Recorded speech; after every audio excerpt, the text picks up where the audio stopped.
찬송가 330장 드리면서 두 번째 날 특별 새벽 예배 드리겠습니다. 찬송가 330장입니다.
이 교재는 22페이지를 했습니다.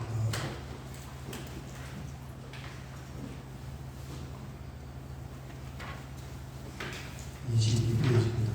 비가 오는데 봄비는 참 반가워요. 왜냐하면 비 한 번 오면 날 따뜻해지고 비 한 번 오면 꽃 하나 피고 반가운 겁니다. 22페이지 우리 가상칠언을 보고 있는데 첫째 7마디 중에 첫째는 용입니다. 용. 저들의 죄를 사하여 주옵소서 하는 용서의 주제이고 두 번째는 낙원입니다. 오늘 내가 나와 함께 낙원에 있으리라. 세 번째는 자 아들입니다. 용낙 자. 22페이지 우리 말씀 요한복음 19장 26절에서 27절 같이 봉독가 있습니다. 여자여 보소서 아들이니이다. 보라 내 어머니라. 아멘. 요한복음 19장 말씀이 세 번째 말씀이 되겠습니다. 이 7자의 내용을 여러분 집에서 한번 미리 좀 읽어보시면 또 좋은데 굉장히 내용이 좋아요. 좋습니다. 우리가 말로 표현하지 못하는 것을 또 글로 표현할 수 있는데 잘 아주 이렇게 표현이 됐어요. 한번 보겠습니다. 유대인들에게는 율법보다 더 중요한 관례가 없습니다. 예수님은 고르반이라는 유대인 관습을 꾸짖으시며 부모 공경이 중요함을 깨우쳐 주셨습니다. 예수님은 십자가 위에서도 친히 어머님을 챙기셨습니다. 구원받은 백성일수록 본분을 다해야 한다는 것을 몸소 보여주셨습니다. 자유와 권리에 따르는 책임과 의무를 잊지 맙시다. 국민들에게 국가에 대한 4대 의무, 근로, 교육, 병력, 납제가 있는 것처럼 성도들에게도 7분의 1 주일 성수, 10분의 1 헌금, 100분의 1 전도와 함께 반드시 1000분의 1 봉사의 의무가 있음을 기억합시다. 그 밑에 문장이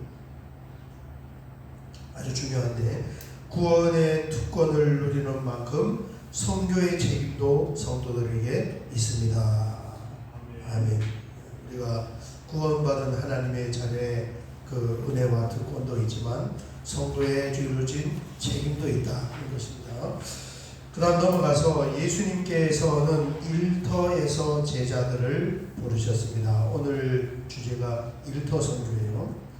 어장에서 베드로와 안드레, 야고보와 요한을 부르셨고, 세관에서 세리를 부르셔서 사명을 감당케 하셨습니다. 산업혁명 이후 모든 이들은 직장을 통하여 일하고 있습니다.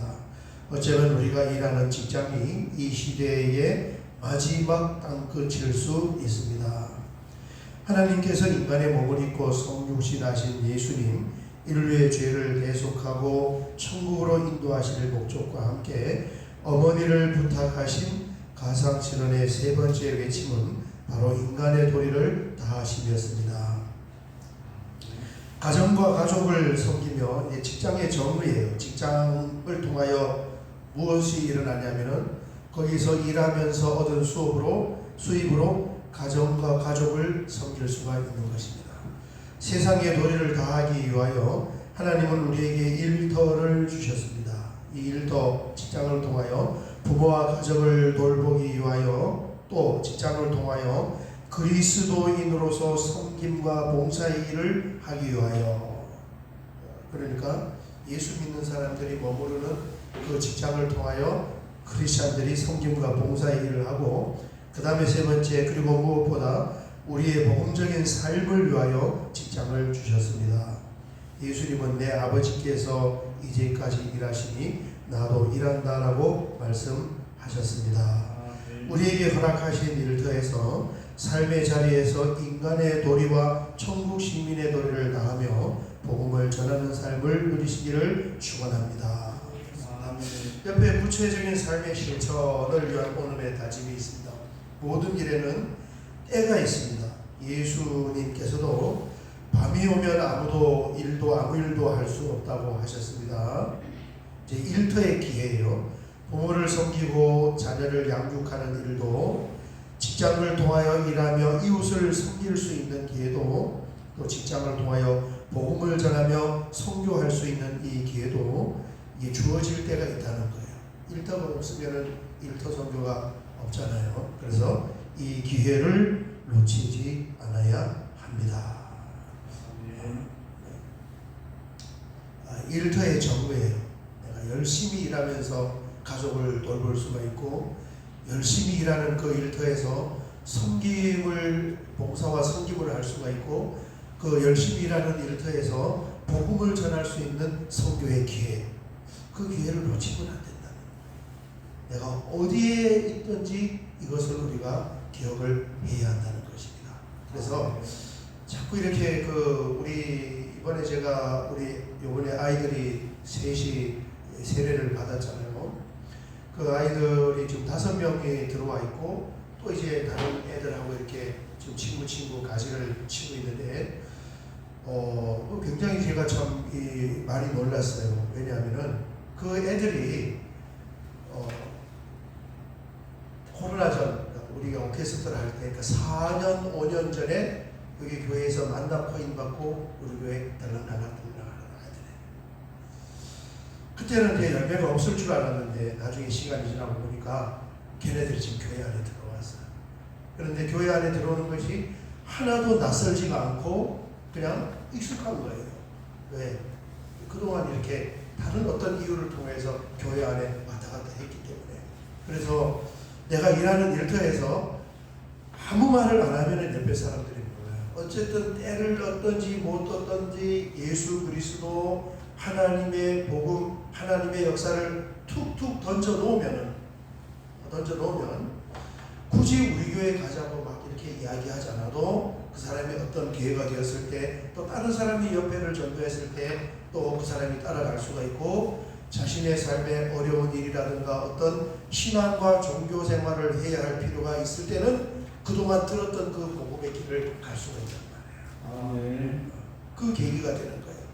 그래서 자꾸 이렇게 이야기를 해놓고 또 섬겨놓고 봉사해놓고 말씀을 던져놓고 그렇게 해야 할 필요가 있습니다. 입을 닫으면 할 수가 없는 거예요. 그렇습니다. 왜 이렇게 늦었어요? 박장로님이 안 나오시죠?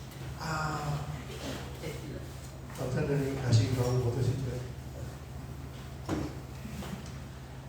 그렇습니다. 그래서 이게 직장의 세 가지 정의를 내려줬는데, 하나는 그 직장을 통하여 가족을 섬기고 돌볼 수 있는 그 현장이 되고, 그 다음에 하나는 그리스도인으로서 주변 사람들을 섬기고 봉사할 수 있는 그 현장이 되고, 또 하나는 복음을 전하며 선교할 수 있는 일터 선교지가 되는 것이다.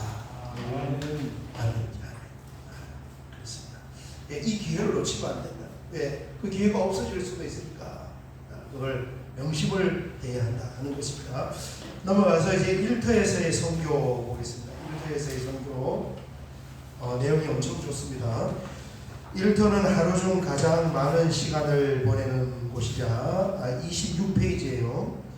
사회적 정체성이 정해지는 것입니다. 그럼에도 오랜 기간 형성된 성과 속의 구분의 이분법적 세계에 관한 공적 광장이라 부르는 일터를 왜곡된 시선으로 보게 하였는데, 심지어 먹고 살기 위해 어쩔 수 없는 필요악으로 바라보는 시선까지 가지게 되었습니다. 그러니까 직장에 근무하는 일터는 세상적인 곳이라는 것으로 구분을 하고, 그 다음에 우리가 신앙생활하는 교회는 거룩한 곳이라고 구별을 했는데 그 구분이 옳지 않다는 거예요. 다 한덩어리라는 것입니다. 그런 구분이 아니라는 것입니다. 그래서 그리스도인은 가운데에서는 일터와 구별된 시간과 공간의 종교 활동에 더 열심히거나 경제활동으로 얻은 재물을 올림으로써 부족한 신앙심을 보완해야 한다고 생각하는 사람도 있습니다. 물론 종교활동을 열심히 하고 헌금을 많이 하는 것도 중요하지만 이것이 필요악으로 채워진 삶에 정결하기 위한 방편이라면 이는 일터를 잘못 이해한 것이라고 할 수 있습니다. 그 의미가 아니라는 거예요. 21세기 가장 존경받는 기독교 변증가인 앨리스터 맥거레스는 종교개혁 이후의 개신교는 신도와 돈은 얻었으나 하나님의 창조 세계는 모두 잃어버렸다. 교회가 많아지고 커지면서 그들이 소유하게 된 힘과 부는 커졌지만 정치, 사회, 문화, 교육, 과학, 윤리, 예술 등 많은 창조의 영역을 잃어버렸다라고 했습니다. 언뜻 성장만 추구해온 교회를 비판한 말 같지만 그 이면에는 그리스도의 개개인이 하루 중 대부분을 보내는 일터를 차등적으로 바라보며 살아온 이유도 있습니다. 크리스토퍼 라이트는 공적 광장에서 살아가는 그리스도인들이 네 가지 사실을 꼭 기억해야 한다고 했습니다. 이 공적 광장이 우리의 직장 일터입니다. 일터를 공적 광장이라고 불렀어요. 첫 번째 아주 중요한 문단인데, 하나님이 공적 광장을 창조하셨습니다. 이는 인간의 타락에 의한 저주가 아닙니다. 십자가를 통해 다시 하나님의 백성이 된 이들에게 이 일은 타락 전에 주신 문화 명령입니다. 하나님의 창조의 공간이라는 거예요. 내가 근무하는 머무르는 직장이. 둘째, 하나님이 이 일터 공적 광장을 감독을 하십니다. 아모스 선지자는 하나님이 성전 아닌 성문에서 삶을 주목한다고 했습니다. 성문은 여러 사람이 엮여 살아가는 공적 광장을 의미합니다. 세 번째, 하나님이 공적 광장을 통치하십니다. 하나님의 계획과 다스림 밖의 영역은 없습니다. 공적 광장도 하나님의 뜻을 이루는 현장인 것입니다. 그리고 네 번째 마지막으로 하나님이 공적 광장을 구원하십니다. 하나님의 구원과 회복의 범주에 우리의 직장과 일터도 예외가 아닌 것입니다. 이런 말씀을 한번 우리가 같이 읽고 나누면 이 직장에 대한 개념 자체가 머릿속에서 딱 바뀌게 된단 말이에요. 이런 게 하나님의 은혜예요. 그죠? 누구나 다 우리가 해서 읽어봐야 되고 나누어야 되고 하는 그런 말씀입니다. 수요일 새벽하고 수요일 저녁에 한과를 우리가 하면 이 전체 7과를 다 할 수 있어요. 그죠? 주일, 월, 화, 수, 목, 금까지 하고 한과가 남아요. 그 한과는 수요 예배 때 하면은 이 한과 전체를 다 낼 수가 있습니다. 여러분 수요 예배 오실 때 이 책자를 가지고 오시면은 한과 더 짚으러 나가도록 하겠습니다. 너무 좋아요, 내용이. 오늘 이 내용을 통하여서 내가 머무르는 그 장소와 일터에 대한 개념이 우리에게 잘 정립될 수 있으시기를 주의 이름으로 축원합니다. 그러면 오늘 출근하면은 내가 근무하는 이 근무지가 어떤 곳인지 새롭게 다가온다. 거기서 만나는 사람들을 내가 어떻게 대해야 되는지 명확하게 드러나게 되는 거예요. 거기서 내가 뭘 해야 하는지도 그 목적이 나타나게 되는 것입니다. 이러한 우리 같이 한번 읽겠습니다.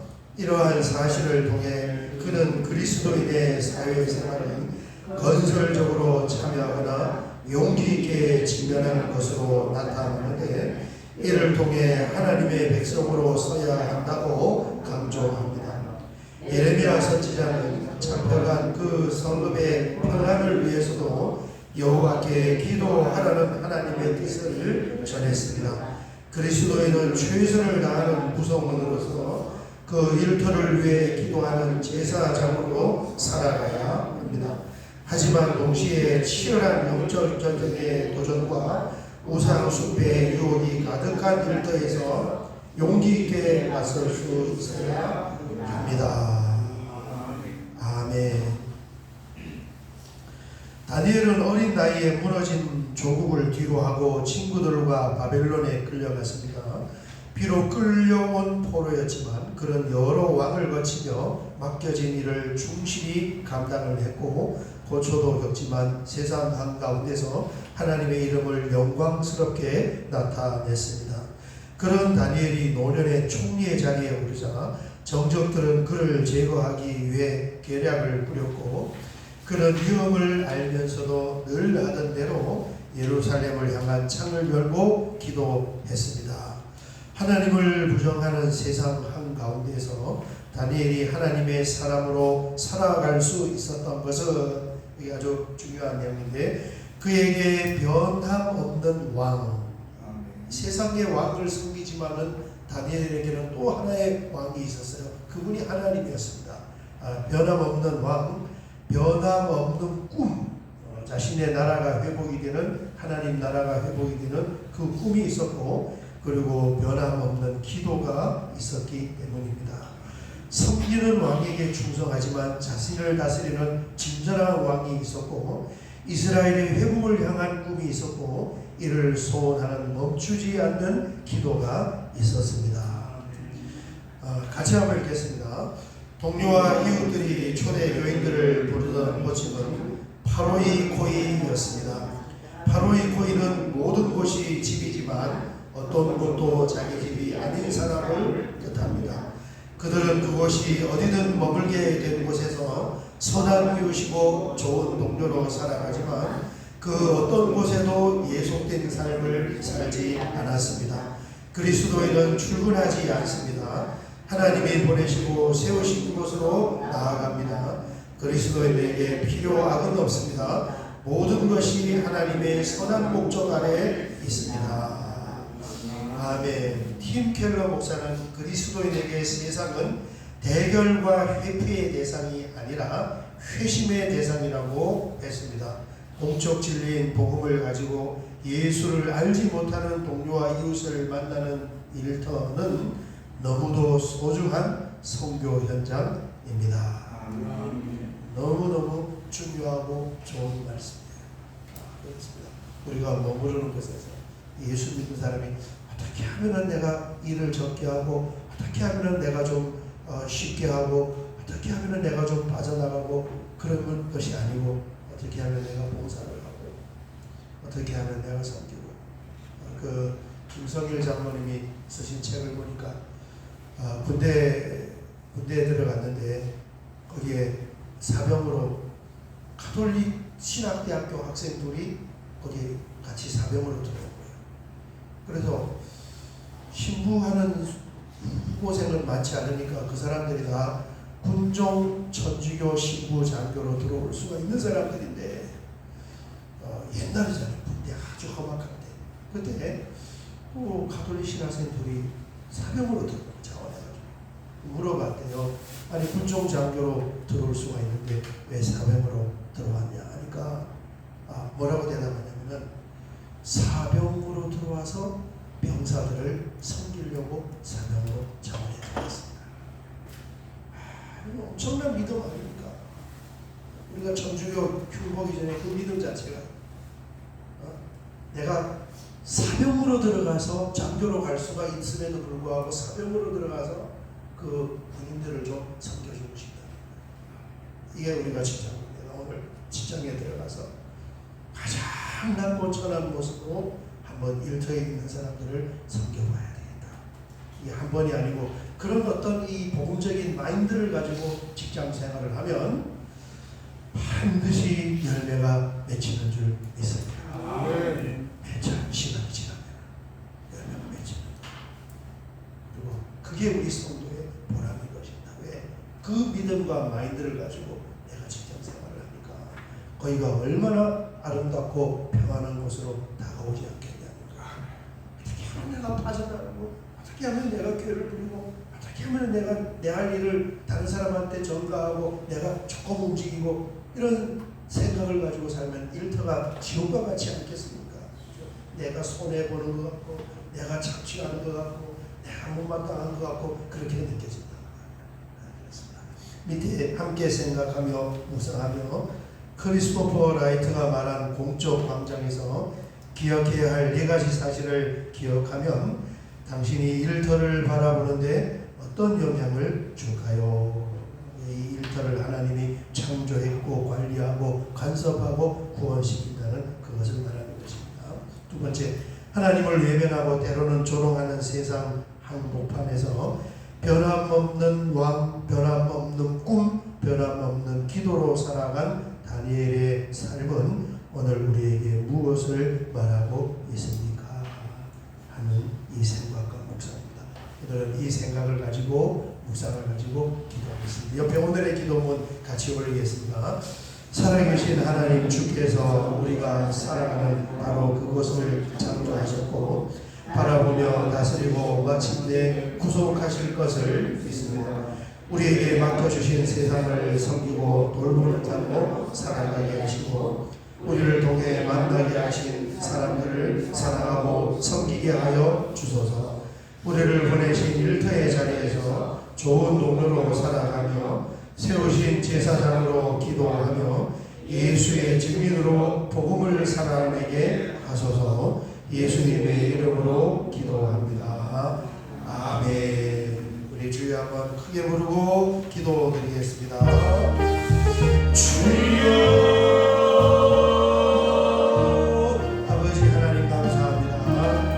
오늘 두 번째 날 새벽을 맞이하여 가상 7월 세 번째 날 보소서 어머니여 아들이니이다 라고 말씀하신 이 말씀을 함께 나누고 아버지 하나님 일터에서의 선교의 현장을 아버지 하나님 우리가 새롭게 말씀을 통하여서 분명하게 그렇게 알게 하고 보게 하여 주셔서 하나님 감사합니다.